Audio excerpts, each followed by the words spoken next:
الله الرحمن الرحيم رب أعني على ذكرك وشكرك وحسن عبادتك رب اشرح لي صدري ويسر لي أمري واحلل عقدة من لساني يفقهوا قولي سبحانك لا علم لنا إلا ما علمتنا إنك أنت العليم الحكيم الحمد لله وكفى وسلام على عباده الذين اصطفى أما بعد فأعوذ بالله من الشيطان الرجيم بسم الله الرحمن الرحيم يا أيها النبي إنا أرسلناك شاهدا ومبشرا ونذيرا وداعيا إلى الله بإذنه وسراجا منيرا صدق الله العظيم وقال النبي صلى الله تعالى عليه وآله وسلم وليس للحجة المبرورة ثواب إلا الجنة أو كما قال عليه الصلاة والسلام بزرگان محترم اور معزز حاضرین کرام، اللہ رب العزت کی عبادت اور بندگی ہم کرتے رہتے ہیں جن فرائض کو اللہ تبارک و تعالیٰ نے ہم پر عائد کیا، لازم فرمایا، فرض فرمایا، جن میں شب و روز میں، دن و رات میں، یہ 24 گھنٹے میں نمازوں کا ادا کرنا ہے، سال میں ایک مرتبہ روزوں کا رکھنا ہے، اور ہر سال صاحب نصاب پر زکوٰۃ کا ادا کرنا ہے۔ ان فرائض کے علاوہ ایک اور فریضہ اللہ تبارک و تعالیٰ نے تمام مسلمانوں پر، مسلمان سے مراد تمام مسلمان مرد اور عورت جو عاقل و بالغ ہوں، ان تمام پر اللہ تبارک و تعالیٰ نے ایک اور چیز کو فرض فرمایا ہے، نماز، روزہ، زکوٰۃ، اور چوتھا فرض ہے اسلام کا، وہ ہے حج، جسے سب سارے مسلمان اچھی طریقے سے جانتے ہیں۔ اس فریضے کو بھی اللہ تبارک و تعالیٰ نے اپنے تمام ایمان والے بندوں پر جو صاحب استطاعت ہوں، جن کے پاس جانے آنے کے لیے ضروری اخراجات موجود ہوں، ان پر اللہ تبارک و تعالیٰ نے فرض فرمایا ہے۔ جیسے زکوٰۃ اللہ تبارک و تعالیٰ نے مالداروں پر فرض فرمائی، تو اسی طریقے سے حج بھی اللہ تبارک و تعالیٰ نے ایسے مالداروں پر یا ان مالداروں پر کہ جن کے پاس جانے آنے کے سارے ضروری اخراجات موجود ہوں، اور ان کی واپسی تک جو ہمیشہ ان کے اہل و عیال جو ان کے ساتھ رہتے ہیں، مثلا کسی شخص کے ساتھ اس کے ماں باپ، چھوٹے بھائی بہن اور بیوی بچے، اتنے لوگ عمومی طور پر کسی بھی گھرانے کے اندر ہوا کرتے ہیں، والدین، چھوٹے بھائی بہن اور ماں باپ، اور یعنی بیوی بچے۔ اس کے علاوہ اور ان لوگ بھی ہوا کرتے ہیں، خاندان کے قریبی لوگوں کو کسی نے لے کر جیسا اس طریقے سے حفاظت کر لیا، یا خدا نخواستہ کوئی ایسی بہن ہے ہماری کہ جو بیوہ ہو گئی ہے، یہ ایسی طلاق ہو گئی، جو بھی حالت پیش آئے خدا نخواستہ، تو جتنے لوگ اس شخص کے زیر کفالت ہوں، ان تمام کے ضروری اخراجات جو روزمرہ کے اخراجات ہیں، اتنے موجود اگر ہیں تو پھر ایسے شخص پر حج کرنا فرض ہو جاتا ہے۔ چوتھے پارے کے پہلے ہی صفحے پر اللہ تبارک و تعالیٰ کا یہ فرمان ہے، وَلِلَّهِ عَلَى النَّاسِ حِجُّ الْبَيْتِ مَنِ اسْتَطَاعَ إِلَيْهِ سَبِيلًا وَمَنْ كَفَرَ فَإِنَّ اللَّهَ غَنِيٌّ عَنِ الْعَالَمِينَ۔ اور اللہ تبارک و تعالیٰ کی رضا خوشنودی کے لیے، وَلِلَّهِ، اللہ تعالیٰ کو راضی اور خوش کرنے کے لیے، رضا و خوشنودی کا ترجمہ ہوتا ہے اللہ تعالیٰ کو راضی کرنے کے لیے اور اللہ تعالیٰ کو خوش کرنے کے لیے۔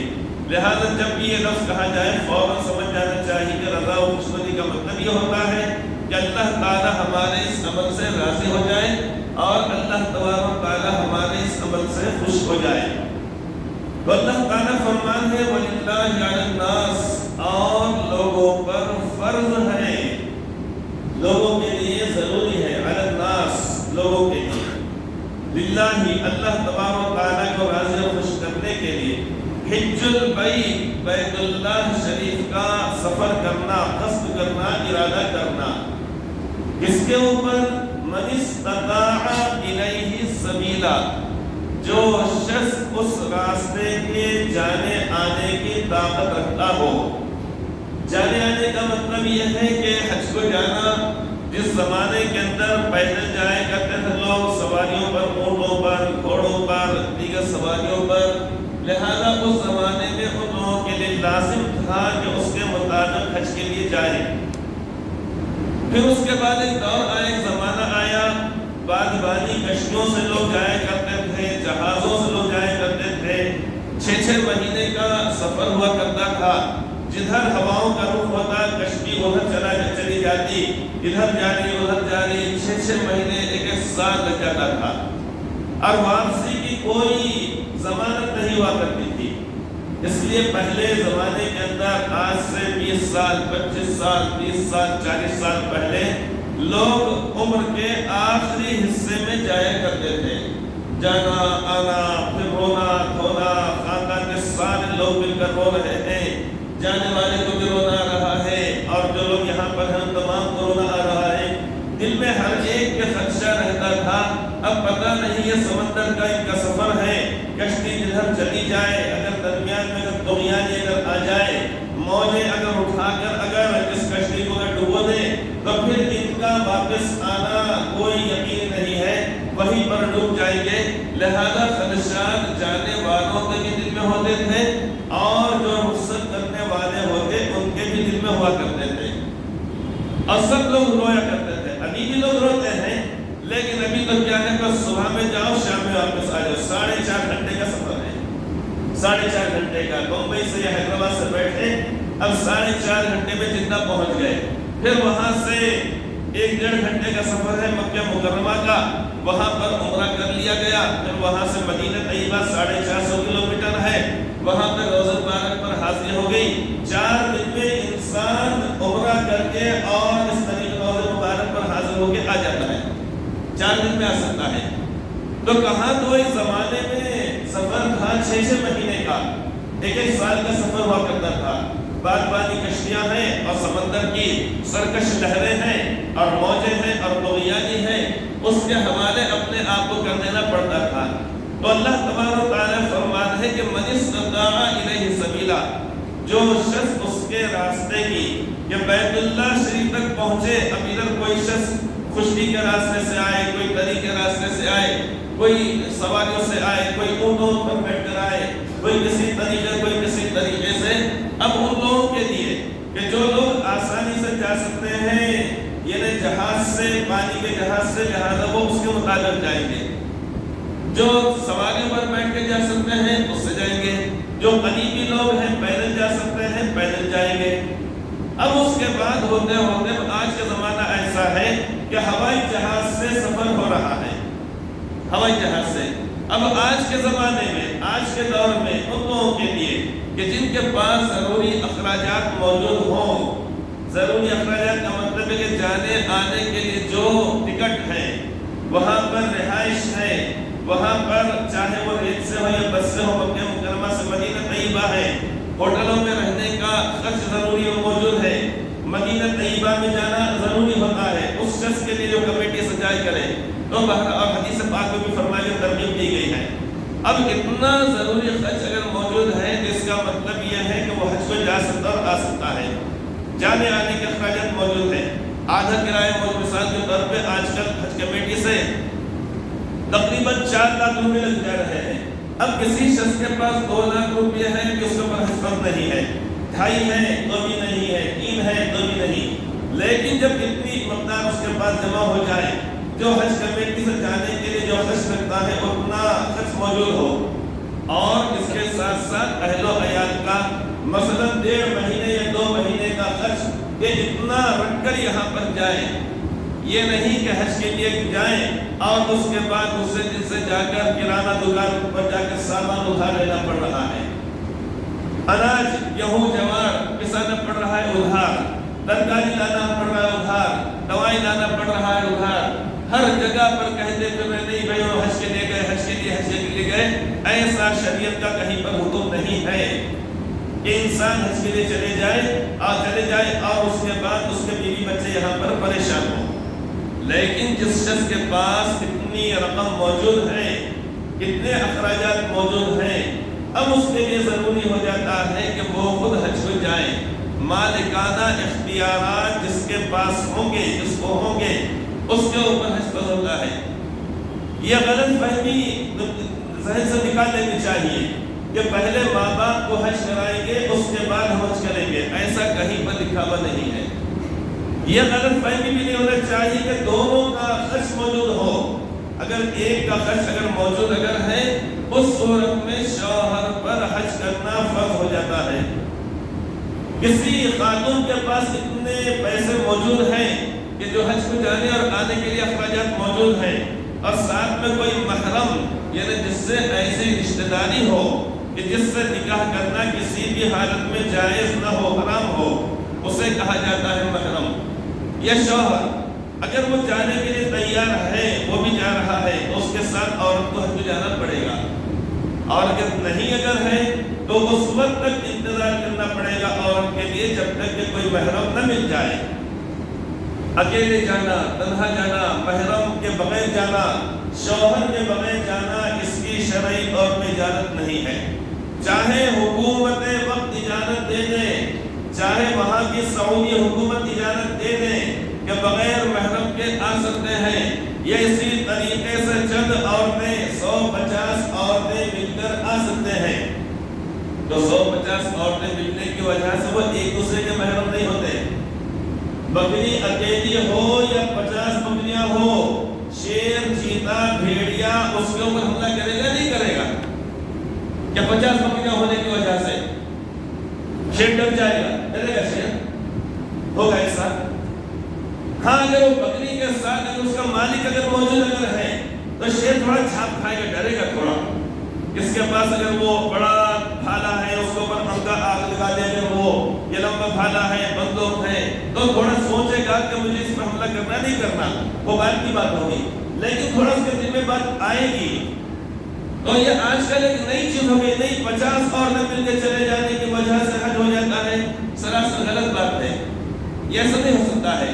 جیسا کہ میں بتایا ہوں، بکری اکیلی ہو یا 200 بکریاں ہو، شیر کی ہمت اکیلی کے اوپر بھی اتنی ہوگی اور 200 کے اوپر اتنی رہنے والی ہے۔ 200 بکریوں کی وجہ سے شیر ڈرنے والا نہیں ہے۔ تو اسی طریقے شیطان اور نفس لگے ہوئے ہیں، اس لیے یہ اجازت نہیں ہے۔ تو عورتوں کے لیے یہ دو چیزوں کی ایک اور یہ پابندی عائد کی گئی ہے۔ اب جو شخص صاحب استطاعت ہے، جانے آنے کے لیے اس کے پاس ضروری اخراجات موجود ہیں، لہذا اس کے اوپر حج کرنا فرض ہو جاتا ہے۔ اگر کوئی شخص باوجود حیثیت ہونے کے، گنجائش ہونے کے نہ کرے، لاپرواہی لاپرواہی لاپرواہی کریں گے، ابھی میرا تو یہ کام ہے، وہ کام ہے، وہ کام ہے، یہ کام تو ہوتے رہتے ہیں۔ مسائل تو انسان کے ساتھ پیدائش سے لے کر موت تک لگے رہنے والے ہیں، بلکہ بچہ بھی پیدا نہیں ہوا لیکن ابھی وہاں سے مسائل شروع ہو جاتے ہیں۔ ڈاکٹروں نے کہہ دیا نہیں، بیڈ ریسٹ کرنے کے لیے بچے کی پیدائش ہونے والی 2 مہینے بعد، 3 مہینے بعد، 4 مہینے بعد والدہ بھی کہا جا رہا ہے زچگی کا خرچ ہے، فلاں ہے، ایسا ہے، ویسا ہے۔ تو انسان دنیا میں آتا ہے اخراجات کو لے کر ہی آتا ہے، اور جب جاتا ہے تو برگوں کا بھی خرچ ڈال کر ہی جاتا ہے۔ ڈال کے جاتا کہ نہیں ڈال کے جاتا؟ برگے لانا پڑتا، شابانی پتھر لانا پڑتا، ابیر لے کے آنا پڑتا، اسی طریقے سے اپنے غلام چھڑکنے کے واسطے لے کر آنا پڑتا۔ ساری چیزیں انسان کے ساتھ ہیں۔ انسان کی خواہشیں کبھی ختم ہونے والی نہیں ہے۔ ہوتی ہے کہ خواہش کبھی ختم نہیں ہوتی ہے۔ انسان کے خواہشوں کی کوئی حد نہیں، انسان کے خواہشوں کی کوئی حد نہیں۔ 2 گز زمین بھی چاہیے، 2 گز کفن کے بعد، 2 گز کفن پہنا دینے کے بعد اس کو 2 گز زمین بھی چاہیے، تبھی جا کر انسان وہاں پر جا کر یعنی آرام کرے گا۔ آرام کا مطلب جو یہ معاملہ ہوگا آخرت میں اس کا۔ لیکن انسان کے مسائل زندگی بھر رہتے ہیں۔ لڑکا اگر ہے تو اس کو کاروبار سے لگانا، پڑھانا، ڈاکٹر بنانا، انجینئر بنانا، روزی سے لگانا، یہ ماں باپ کو فکر کھائی جاتی رہتی ہے۔ اور بچی اگر ہے تو اس کو اچھے گھرانے میں دینا اور خوشحال گھرانے میں دینا، پڑھے لکھے گھرانے میں دینا، جاہل نمبر 1 کے اگر ہو تو وہاں پر دیکھ کر خامخواہ ہمیشہ کے لیے اذیت ہوتی ہے، تکلیف ہوتی ہے۔ کیا نہیں مسائل اور کیا نہیں مشکلات یہ والدین کے لیے ہوتے ہیں۔ تو انسان جب دنیا کے اندر آتا ہے تو سارے مسائل اور اخراجات کو لے کر آتا ہے. سبھی حضرات سے گزارش ہے کہ زیادہ سے زیادہ امداد فرمائیں. تو یہ پورے کے پورے اخراجات لے کر آتا ہے. اللہ تبارک و تعالیٰ نے یہ نہیں فرمایا کہ کچھ بھی ہو جائے حج کو جانا پڑے گا بھلے سے یہاں پر بھی بچے بھیک کو لگ جائیں، نہیں، بلکہ واپسی تک اہل و عیال کے انتظامات سارے ضروری اخراجات موجود ہونا ضروری ہے. پھر بھی اگر کوئی شخص نہیں کرتا جب ہے تو اللہ تعالیٰ فرماتے ہیں وَمَنْ كَفَرَ فَإِنَّ اللَّهَ غَنِيٌّ عَنِ الْعَالَمِينَ. اور جو کوئی شخص کفر کرے، کہاں تو یہاں پر اللہ تبارک و تعالیٰ حج کا ذکر فرما رہے ہیں. حج کا ذکر اسی آیت پاک کے دوسرے ٹکڑے اور حصے میں کیا فرمایا جا رہا ہے وَمَنْ كَفَرَ فَإِنَّ اللَّهَ غَنِيٌّ عَنِ الْعَالَمِينَ. اور جو کوئی شخص کفر کرے، ایسے شخص کے عمل کو کفر سے تعبیر کیا گیا کہ باوجود اس کے کہ اللہ تبارک و تعالیٰ نے اس کے اوپر عنایتوں کی، نوازشات کی مہربانی کی، اللہ تعالیٰ نے کھانے پینے کے لیے دیا، بیوی بچے بھی اللہ تعالیٰ نے، گھر دیا اللہ تبارک و تعالیٰ نے. موبائل فون دیکھا جائے تو 60-70 ہزار روپے کا موبائل فون ہے. صوفہ سیٹ دیکھا جائے، کسی پر گھر کے اندر سیلنگ کی جائے، یہ وہ یہاں تک کہ بیت الخلاء کے اندر بھی ماربل، اور یہاں بھی وہاں بھی وہاں پر بھی، اور بیت الخلاء کے اندر بھی 1.5-2 لاکھ روپیہ خرچ ہوا وہاں پر. اتنے سارے اخراجات وہاں پر کر رہا ہے اور 3-4 لاکھ روپے کے لیے پیچھے ہٹ رہا ہے. تو اللہ تعالیٰ فرمائے کہ وَمَنْ كَفَرَ فَإِنَّ اللَّهَ غَنِيٌّ عَنِ الْعَالَمِينَ. اور جو کوئی شخص کفر کرے، یعنی ہماری بارگاہ میں نہ آئے، اس فریضے کو ادا نہ کرے، ارے جاؤ ہم کو تمہارا تو کیا، پورے لوگ اگر ہمارے باغی اور سرکش ہو جائے، ہمیں کسی کی پرواہ نہیں، کسی کی پرواہ نہیں.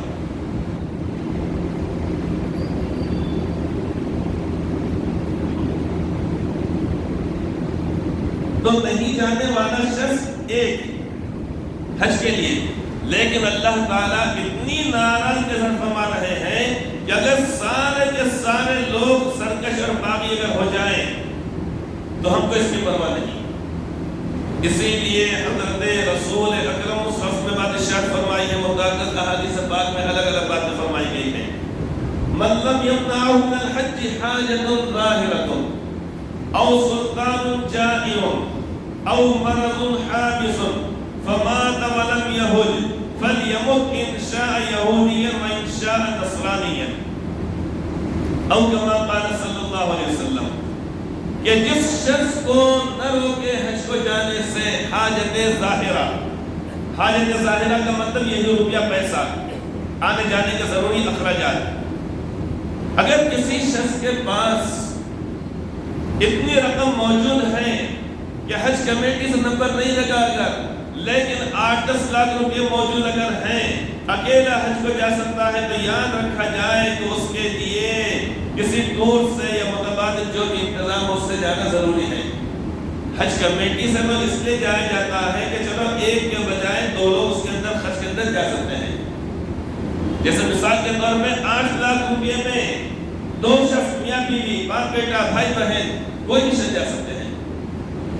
اس سے نمبر لانے کی کوشش کی جائے گی، لیکن بالفرض اگر اس سے اگر نمبر لگے اگر، تو یہ نہیں کہا جائے گا چلو بھائی اس سال ہمارا نمبر نہیں آئے تو اگلے سال جائیں گے. نہیں، اس سال ہی اس شخص کے اوپر حج فرض ہو چکا ہے.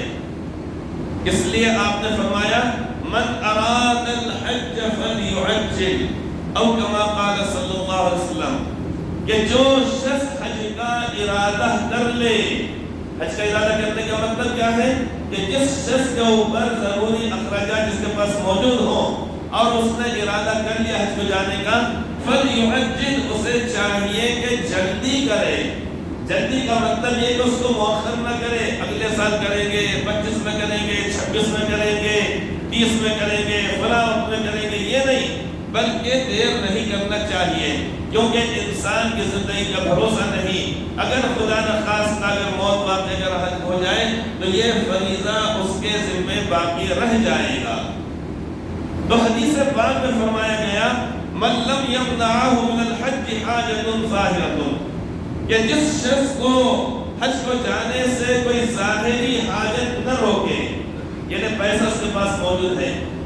او سلطان جائر، یا ظالم بادشاہ بعض ملکوں میں ایسا ہوتا ہے کہ یعنی اس طریقے کمیونسٹ جیسے ممالک ہوتے ہیں، وہاں پر قرآن کی تلاوت آپ نہیں کر سکتے، اسی طریقے نماز نہیں پڑھی جا سکتی، اذان نہیں دی جا سکتی۔ ایک زمانے میں جیسا کہ چین میں تھا، اسی طریقے اور کمیونسٹ جو ممالک ہوتے ہیں وہ بعض مرتبہ اجازت نہیں دیتے ہیں۔ اس لیے حدیث سے بعد میں بات فرمائی گئی ہے او سلطان جائر، یا ظالم بادشاہ کی طرف سے رکاوٹ نہ ہو، او مرض حابس، یا ایسی بیماری جو اس کو روک لینے والی ہو۔ کیا کرنے والی ہے؟ اس کو روک لینے والی ہو۔ ایسا بیمار، ایسا بیمار، ایسا بیمار، کیسا بیمار؟ کمزور صحت میری، کمزور میری بیماری تھی، کمزور صحت میری، کمزور میری بیماری بھی، اچھا ہوا تو کچھ کر نہ سکا، بیمار ہوا تو مر نہ سکا۔ اتنے کمزور، اٹھ کے بیٹھ بھی نہیں سکتے، پلٹنا پڑتا، یوں یوں ادھر ادھر۔ اسی طریقے ناک میں تکلیف لگی ہوئی ہے، کھانے کے واسطے انسان کھا نہیں سکتا، غذا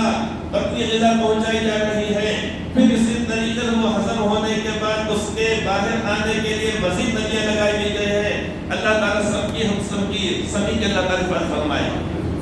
کہ جس کی وجہ سے انسان لوگوں پر بوجھ ہو جائے، ایماندار یہ کہنے لگے کہ بیچارہ جاتا بھی نہیں، اٹھ کے بیٹھتا بھی نہیں، بھاگتا دوڑتا بھی نہیں، سب کے سب پریشان ہو جائے، یہ بھی مسئلہ مشکل ہو جاتا ہے، نہ اس کے زندگی میں خود مزہ رہتا ہے ایسی حالت میں، اور نہ تیمارداروں کے لیے کوئی اس کے اندر یعنی اس طریقے سے کوئی سکون رہتا ہے۔ چلو بھائی تھوڑا بہت بیمار ہو تو لوگ تیمارداری کریں گے اور اس کے بعد اسے اللہ سے دعا کر کے اس کو صحت مند بنا کے لے لیں گے، لیکن جانے کا نام نہیں، کوما پہ پڑا ہوا 6 مہینے سے 2 مہینے سے، اٹھنے کا نام نہیں۔ تو یہ ایسی بیماریاں انسان کے لیے بڑی تکلیف دہ ہوتی ہیں، اس کے لیے تیمارداروں کے لیے۔ تو آپ نے فرمایا کہ او مرض حابس، یا ایسی بیماری، ایسا مرض جو اس کو روک لینے والا ہو۔ تینوں بھی مجبوریاں نہیں، پیسہ موجود، حکومت وقت کی طرف سے اجازت موجود ہے، اسی طریقے سے انسان صحت مند اور تندرست ہے۔ فمات ولم یحج، آپ فرماتے ہیں کہ اس نے حج نہیں کیا اور ایسی حالت میں مر گیا۔ فمات ولم یحج، آپ فرماتے ہیں کہ فلیمت ان شاء یہودیا و ان شاء نصرانیا، اسے اختیار ہے چاہے یہودی ہو کر مرے اور چاہے نصرانی ہو کر مرے۔ یعنی اتنی زیادہ سخت ناراضگی کا اظہار کیا گیا ہے، اتنا ناراضگی کا اظہار کیا گیا ہے۔ اسی لیے حضرت عمر فاروق اعظم رضی اللہ تعالیٰ عنہ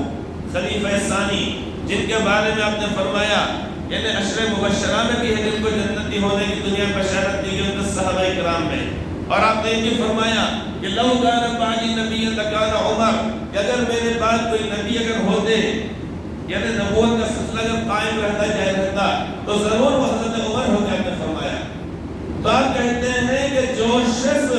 باوجود حج کو جانے کی استطاعت ہونے کے پھر بھی اگر نہیں گیا اگر وہ، تو قسم کھا کر کہہ دو کہ وہ یہودی مرا، وہ نصرانی مرا، وہ یہودی مرا، وہ یہودی ہو کر مرا۔ اتنے بڑے یعنی اللہ تعالیٰ کے برگزیدہ بندے اور خلیفہ رسول اللہ صلی اللہ علیہ وسلم فرما رہے ہیں، خلیفہ ثانی فرما رہے ہیں۔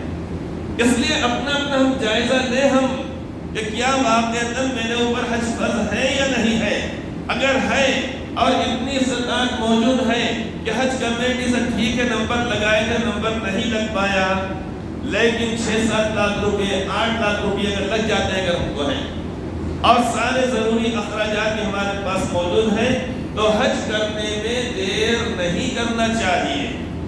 جیسے اور جو فرائض ہیں اسلام کے، نماز کا پڑھنا، روزوں کا رکھنا، زکوٰۃ کا ادا کرنا، حج کا کرنا، تو اللہ تبارک و تعالیٰ نے ہر مسلمان مرد و عورت عاقل و بالغ ان تمام کے اوپر حج کو اللہ تعالیٰ نے فرمایا ہے، لہذا اس کا ہم نے اہتمام کرنا چاہیے۔ اب چونکہ حج کو لوگوں کی روانگی ہو رہی ہے اور ابھی موقع ہے ہمارے پاس کہ اگر ہمارا نمبر اگر اس سے نہیں لگا کر ہے لیکن ضروری پیسہ ہمارے پاس اتنے اخراجات موجود ہیں کہ کسی بھی ایسے ٹور سے کہ جس سے کم خرچ میں ہم جا سکتے ہیں اور اتنی گنجائش موجود ہے، تو حج کو مؤخر نہیں کرنا چاہیے۔ اللہ تعالی ہم سب کو حرمین شریفین کی زیارت، حج اور عمرے کے لائن سے بار بار نصیب فرمائے، آمین ثم آمین۔